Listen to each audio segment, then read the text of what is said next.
गुरुमुखों, पतित पावन परमात्मा की यदि प्रसन्नता चाहते हो तो उसे प्राप्त करने का केवल एक ही साधन है कि दिन रात स्वयं को मन, वचन और कर्म से पावन बनाओ।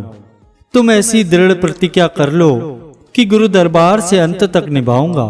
स्वयं में ऐसे गुणों का प्रादुर्भाव करो कि मालिक को प्रिय लगो। अपने मन को परिवर्तित करो, स्वयं को मिटाओ, किसी पर अधिकार न जमाओ। मालिक ने जिन्हें सम्मान दिया है पहले उन्हें अत्यंत देखा और परखा है, आज्ञा की कसौटी पर चढ़ाया है। यदि तुम उनका हार्दिक सम्मान करोगे, उनकी आज्ञा मानोगे तो आत्मिक उन्नति होगी। सद्गुरु हमेशा अपने प्रेमियों के अंग संग रहते हैं और समय आने पर उनकी श्रद्धा और विश्वास के अनुसार सहायता भी करते हैं। यद्यपि देखने में वे साधारण पुरुष दिखाई देते हैं जिससे लोग उन पर विश्वास नहीं कर पाते और यही गलती कर बैठते हैं, परंतु वास्तव में वे ब्रह्मा स्वरूप होते हैं।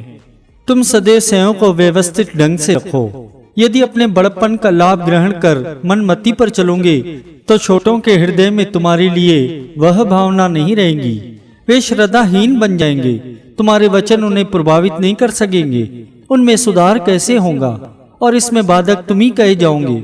जब किसी संत का जीवन चरित्र पढ़ता हूँ और अपनी तरफ देखता हूँ तो धरती आकाश का अंतर दिखाई देता है। यदि सद्गुरु की आज्ञा से अपने मन की अवस्था को देखता हूँ तो विश्वास ही नहीं होता कि मैं भक्ति में इतनी योग्यता प्राप्त कर सकूंगा। परंतु सद्गुरु का ऊट आसरा लेकर जब उनके उपकार स्मरण करता हूँ तो निराशा से आशा झलकती है कि उनकी कृपा से क्या नहीं हो सकता। कभी कोई भूल हो जाए तो क्षमा मांगने में संकोच न करो। यदि सद्गुरु की हर आज्ञा को सत्य सत्य कर मानोगे तो निश्चय ही 84 के चक्र से छुटकारा मिल जाएगा। यदि भक्ति मार्ग में कोई दुख सहन कर रहे हो तो समझो आगे महा आनंद आ रहा है। बेकारी सब रोगों का मूल है, इसीलिए मन को हर समय काम और सेवा में लगाए रखो। जिसका हृदय शुद्ध है वहाँ प्रभु स्वयं निवास करते हैं और उसके सभी कार्य स्वयं करते हैं तथा वह स्वतंत्र हो जाता है। जैसे अंधेरा और सूर्य एक साथ नहीं रह सकते, वैसे ही विकारों वाले हृदय में निर्विकार प्रभु कैसे आएंगे। श्री गुरु महाराज जी पल पल जीवों के कल्याण के लिए स्वयं तन पर कष्ट सहन करते हैं, फिर तुम क्यों भयभीत हो रहे हो। उन्होंने समस्त संसार का भार वहन कर तुम पर अत्यंत कृपा की है। यदि तुम थोड़ा सा कष्ट भी सहन नहीं करोगे तो उन तक कैसे पहुंचोगे, सुख और शांति को कैसे प्राप्त करोगे। जो फूलों की सुगंधी लेना चाहता है उसे पहले कांटों का कष्ट सहना ही पड़ता है। जब तुम्हारे समस्त विचार और कर्म मालिक के निमित्त होंगे तो तुम परेशान कदाचित नहीं होंगे। यदि तुम्हारा सत्संग में आना जाना लोगों को अच्छा नहीं लगता, वे तुमसे उचित व्यवहार नहीं करते या तुमसे अनुचित बोलते हैं तो उनकी परवाह मत करो। तुम अपने निर्धारित नियम पर दृढ़ रहो, इसका परिणाम श्रेष्ठ निकलेगा। जब तक अपने समस्त विचारों को मालिक के विचारों में लीन नहीं करोगे, अर्थात ऐसा भी ठीक है वैसा भी ठीक है ये नहीं कहोगे, तब तक परेशान होते रहोगे। तुम्हारी सर्व आवश्यकताओं का उत्तरदायित्व जब मालिक ने संभाला है तो तुम दिन का प्रत्येक क्षण उनकी आज्ञा में व्यतीत करो। तुम दूसरों की प्रसन्नता पर अपनी प्रसन्नता को न्यौछावर कर दो। जो अवगुण तुम्हारी उन्नति में बाधक हैं उन्हें हृदय से बहिष्कृत कर दो। आज एक को निकालो तो कल दूसरे को, इस प्रकार धीरे धीरे सभी का बहिष्कार कर दो। यदि तुम्हें सच्चे सुख की आवश्यकता है तो उसके लिए चतुराई, विद्या, श्रेष्ठ कुल, सम्मान और धन पदार्थों की आवश्यकता नहीं है। केवल मन को मालिक के चरणों में लगाना है। जहाँ तहाँ से अपने मन को हटाकर सद्गुरु से मन की तार को जोड़ दो तो तुम्हारे मन की आस पूर्ण होंगी। संसार में कई प्रकार की हानि होती है, परंतु सबसे बड़ी हानि गुरु शब्द को भुलाना है। जहाँ कोई भी सहायक नहीं होता वहाँ सद्गुरु तुम्हारे साथ होंगे। जिसकी सद्गुरु के अलावा किसी और में आसक्ति है वह हृदय पूर्णतः निर्मल नहीं है। तुम हर समय अपनी हालत परखने में लगे रहो तो दूसरों के अवगुण देखने के लिए तुम्हें समय ही नहीं मिलेगा। बुरा व्यक्ति अपनी बुराई में सफलता प्राप्त कर प्रसन्न होता है, परंतु यह प्रसन्नता बहुत ही थोड़े समय के लिए होती है, क्योंकि इसका अंतिम परिणाम बड़ा भयानक होता है। दुनिया में कई प्रकार के लाभ हैं, परंतु सर्वश्रेष्ठ लाभ गुरु शब्द को याद रखना है। जिसे सुखी रखने के लिए मालिक स्वयं तैयार हो उसे भला कौन दुखी कर सकता है। जब तुम्हें सद्गुरु सहारा देने वाले हैं और शत्रु या दुष्ट लोग धमकाते हैं तो तुम भय मत करो, क्योंकि सबसे महान सबके मालिक तुम्हारी तरफ हैं।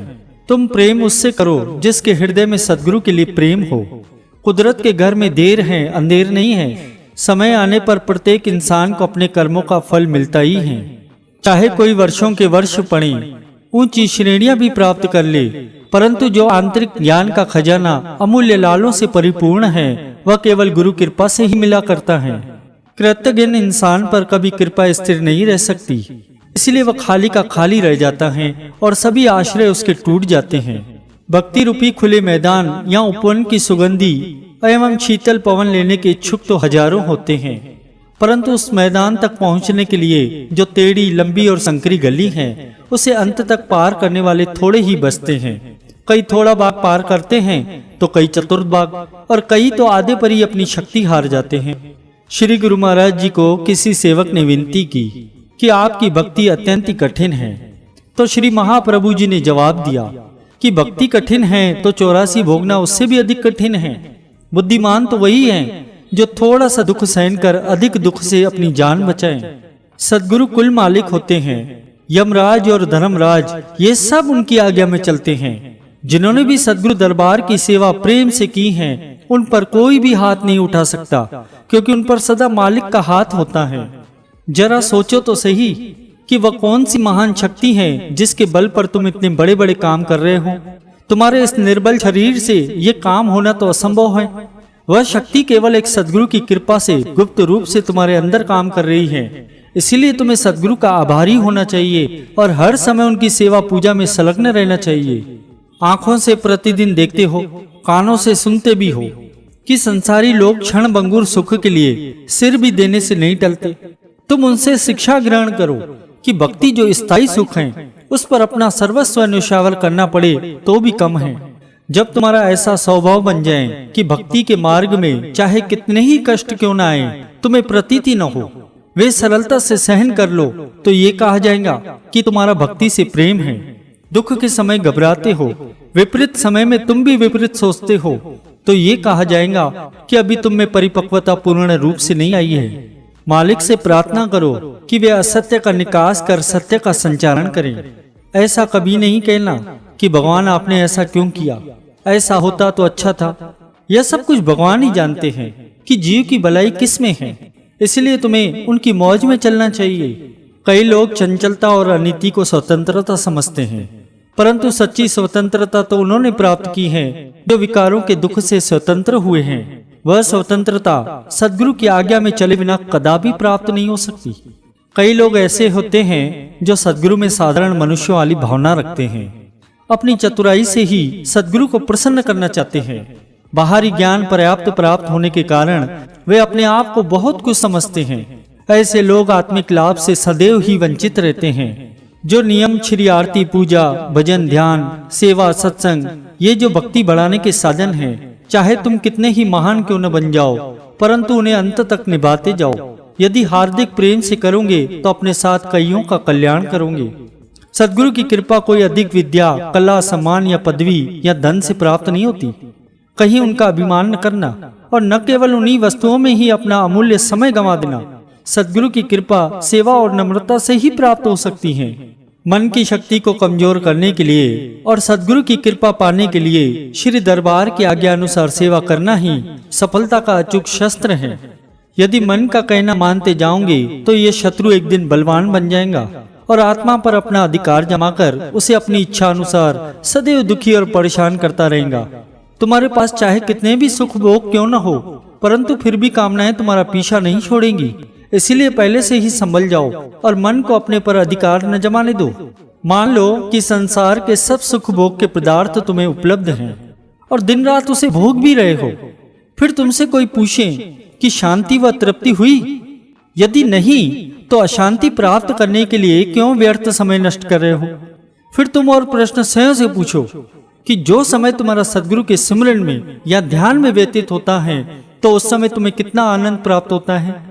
जितनी अधिक सुरती नाम में तलीन होती है, उतना अधिक आनंद उपलब्ध होता है। इससे ये प्रकट हुआ कि आनंद की खान सद्गुरु ही है। जितना उन्हें बुलाओगे उतना ही आनंद से वंचित रहोगे। जितना उनसे नेह बढ़ाओगे उतनी अधिक तुम्हें आनंद की उपलब्धि होगी। अतः ये निश्चय कर जानो कि जहां सद्गुरुदेव जी आ जाएंगे वहां संसार के सभी पदार्थ स्वतः ही आ जाएंगे।